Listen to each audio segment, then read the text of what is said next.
You're in the right place. Hello, I'm Dan Harris. Hi, and I'm Claudia Koestler. You're over here, over there.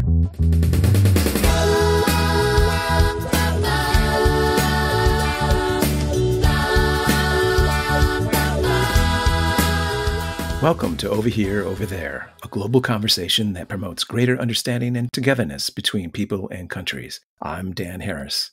In a moment, my podcast colleague, Claudia Koestler, is going to tell us her thoughts on President Biden's announcement to step down as the Democratic nominee in 2024 and what that means for the U.S. and the rest of the world, particularly her view from Germany. But first, as a reminder, you can follow us on social media and contact us via our website at overhereoverthere.org. We'd love to hear from you. Please don't forget to subscribe and tell your family and friends about the podcast. And now, without further ado, over to Claudia. Thank you, Dan. Now it is time for a confession. Something that has been on my conscience for a while now, so it needs to be said. I love you, America, with all my heart, ever since it has been love at first sight, and it grew even more when I got to know you better. But while I can say that for your gorgeous landscapes and those people I was lucky enough to meet, dear USA, we gotta talk about your political landscape and the recent happenings.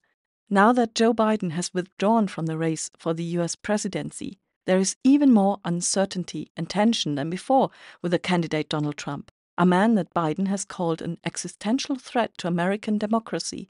This year's American federal election might be the most important one ever, as this particular election is down to choosing which direction its voters want the country to go.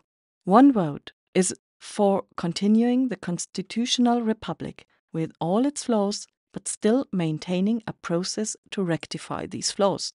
A vote, on the other hand, for Donald Trump is a vote for an authoritarian regime with no tolerance or mechanism for the citizens to work on flaws. If you don't know what I'm talking about, look up Project 2025 or tune in when we will discuss this on this podcast. Now, I have said this before and I need to repeat it. The Democrats have not worked well in the past. They have failed to start a succession plan 2 years ago. From the perspective over here, it looked like the plan was perfectly clear when Biden was elected. Remember when Kamala Harris was filmed when the results came in?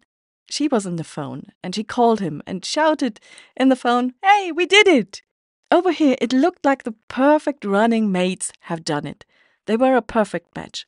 And their win just underlined that she'd been the political heir to the president she'd serve.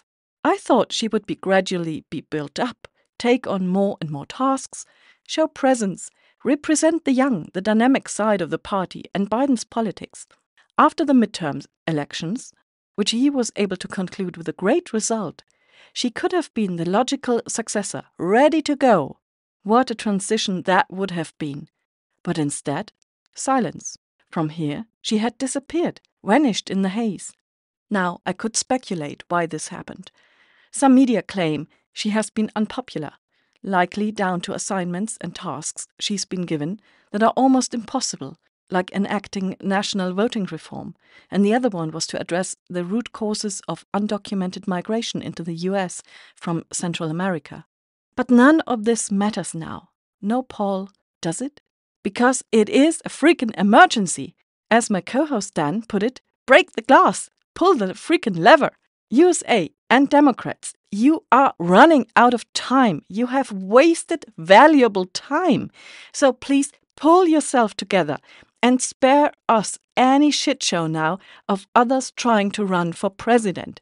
And I give you very good reasons for it. First, Kamala Harris has been the vice president now for years. Even though she vanished from our European views, she must have been prepared to take over if anything happened to the president. That's in their job description, right? She presided over the Senate. The transition would be seamless.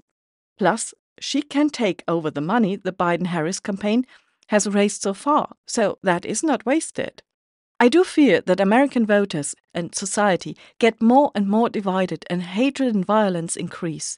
So there is need for someone to build bridges, to bring people together again. And from my perspective, who better than a woman? And also a black woman. She already made history as elected VP, and as president, she could show the world how modern and progressive the USA can be, inspiring others, hopefully, especially the Gen Z, a group that needs to be involved in politics and won't feel represented by any old man. And also, she is a prosecutor and has therefore the debating skills needed to go against a Donald Trump and kick his ass for his 34 felony convictions, as well as 3 other criminal trials that have been blocked, his rape liability and business fraud disqualification. So please, my dear, dear USA, listen. And Democrats, don't waste time. Do what is the right thing to do now. The thing we have been waiting for too long already. Let Kamala Harris take over the race and get you, this lighthouse of democracy and freedom, into the open, inclusive, but orderly modern times where you belong, where we can all follow your lead again and work together.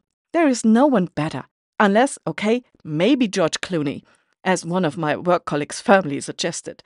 But let him view things from afar and do more movies, and let a woman do the works. Thank you. Thanks, Claudia. Thanks to you out there for listening. If you have feedback on today's or previous episodes, please let us know on social media and our website, overhereoverthere.org, where you can also find our Patreon page. Please don't forget to subscribe and tell good people like yourselves about the podcast. Until next time, thanks for listening to Over Here, Over There.